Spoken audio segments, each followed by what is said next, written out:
Olá, pessoal, sejam bem-vindos à disciplina de Sistema de Saúde 1. Eu sou a professora Maria José, enfermeira formada pela Universidade Federal de Pelotas, com especialização em urgência e emergência na gestão do Sistema Único de Saúde, especialização em educação no ensino superior, mestrado em saúde e desenvolvimento humano e doutoranda do programa de pós-graduação em neurociências.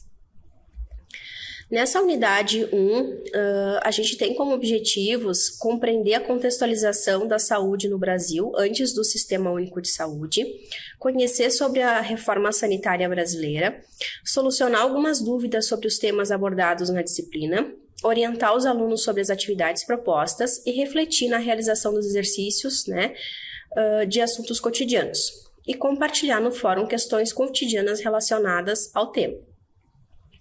Então, a gente inicia a nossa conversa com a saúde na época da colonização e do Império no Brasil. Então, nessa época, com a chegada dos portugueses, e todo o processo de colonização dos indígenas, não havia um sistema de saúde integrado, e desenvolvido no país. Então, ainda o acesso à saúde era determinado, pela classe social de cada indivíduo. Nessa época, então, só quem tinha acesso à saúde eram os portugueses, que tinham médicos especializados que vinham junto com a tripulação para atender a demanda, desses senhores que aqui chegavam. Os indígenas, então, e a congregação jesuíta em si era atendida, pelos pajés, com uso de ervas, e não necessariamente pela cientificidade médica. Então, os nobres, eles tinham fácil acesso aos médicos, enquanto os pobres, e os escravos, os indígenas também, não recebiam nenhum tipo de atenção médica, só caridade mesmo por parte dos jesuítas. Então, essa parte da população, ela era totalmente dependente da filantropia e da caridade, e das crenças que se tinha em relação a essa época. Então, aqui uma imagem, falando um pouco sobre essa assistência mais integrativa, à população menos favorecida. Na época da República Velha, ou da Primeira República, entre 1889 e 1930, então houveram algumas mudanças, Houve, então, a abolição da escravatura nessa época e se intensificou o fluxo de imigrantes para o país, tornando as condições sanitárias, e de saúde mais precárias e complexas. Então, as pessoas não queriam vir para trabalhar nas lavouras de café aqui do Brasil, em função do alto índice de contaminação de doenças emergentes, como tuberculose, varíola, entre outras, que acometiam a população e matavam as pessoas muito cedo, em torno de 30 ou 40 anos era a expectativa de vida nessa época.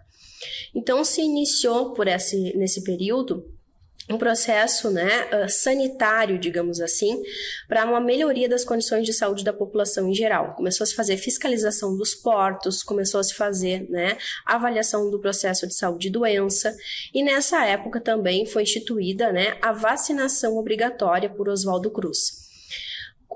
Acontece, então, que com essa vacinação obrigatória, a população achou que as pessoas estariam sendo vacinadas para que, então, pudessem morrer, digamos assim, que seria um atestado de óbito. E aí a população se revoltou por não tomar a vacina. Obviamente que após explicações, e a comunicação da importância dessa vacina, novamente, outras vacinas foram realizadas e feitas na tentativa, então, de conter essas doenças como a varíola. Em 1930, com o início da Era Vargas, o crescimento industrial, e todo o processo de desenvolvimento do país, houve, então, a construção da Previdência Social no Brasil, que vai estruturar os primeiros sistemas de saúde, sistemas de saúde esses que seriam voltados para a população trabalhadora. Ainda os familiares e as pessoas que não trabalhavam nessa época não tinham assistência à saúde, ainda ficavam à mercê das Santas Casas de Misericórdia. Nesse período foi instituído, então, o Instituto de Aposentadorias e Pensões, que formava um fundo de pensões para poder dar essa assistência à saúde à população trabalhadora. Mas a ideia de saúde desta época ainda é voltada para que as pessoas tivessem saúde para trabalhar, não saúde enquanto qualidade de vida. Nessa época também foi criado o SAMDU, que é o Serviço de Assistência Médica Domiciliar, e de urgência para atender a população trabalhadora. Mais à frente, então, no período da ditadura militar, entre 1964 e 1985, todo esse progresso sanitarista, né, de evolução para atendimento da população em geral, ele começa a ser substituído e intensificado pelo processo intenso, né, de crescimento do setor privado. Começa, então, a se instituir os primeiros hospitais privados, os primeiros convênios de saúde, né? Essas primeiras articulações que depois, então, vendo que a população novamente ficava mais desassistida que anteriormente, que os surtos de dengue, né, febre amarela, tuberculose voltavam a crescer, começaram a se fazer reuniões de articulação, né, para pensar então em um sistema que fosse público e abrangente a toda a população. Com isso, então, foi se articulando, né, os primeiros congressos, digamos assim, para a criação e efetivação do SUS. Realizados esses fomentos, então, por trabalhadores da saúde, pela população em geral e por alguns políticos, né?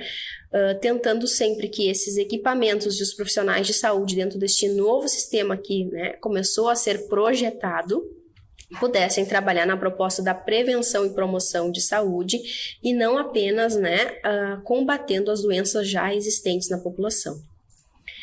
Então, alguns pontos importantes aqui, né, no decorrer da nossa história de saúde, né, e também na história do Brasil. No ano de 1953 foi criado o Ministério da Saúde. Contudo, esse Ministério da Saúde, ele não tinha a amplitude e efetividade que deveria, né, para fazer políticas públicas voltadas à saúde da população. Em 1960 havia sido iniciado então o processo de unificação do Instituto de Aposentadorias e Pensões, né, juntando todas as categorias profissionais sob o mesmo regime de previdência.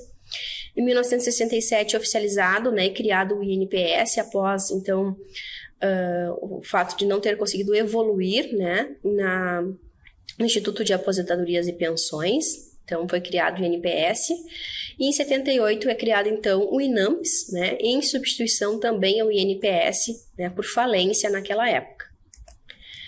Passado esses anos, então, né, de muitas dificuldades para a saúde da população como um todo, e todo aquele processo de fomento, né, uma melhoria da condição de saúde da população, foi em 1986 executada, né, a 8ª Conferência Nacional de Saúde, onde todos os profissionais de saúde, comunidade em geral e alguns políticos discutiram, então, os pontos que seriam importantes para a fundamentação, né, e efetivação do Sistema Único de Saúde no país. A partir dessa 8ª conferência, então, foi pensada e formulada a reforma sanitária brasileira, né? E onde começou então a se realmente promulgar, né, a nova República e a Constituição Federal, que efetivou 4 artigos, né, que tratam sobre o Sistema Único de Saúde. Bem, a cronologia então da história da saúde no Brasil, ela fica disponibilizada para vocês na íntegra, nesse endereço eletrônico, e a reforma sanitária brasileira também fica disponibilizada nesse endereço eletrônico para que vocês possam complementar as informações desse primeiro módulo. Um bom estudo a todos!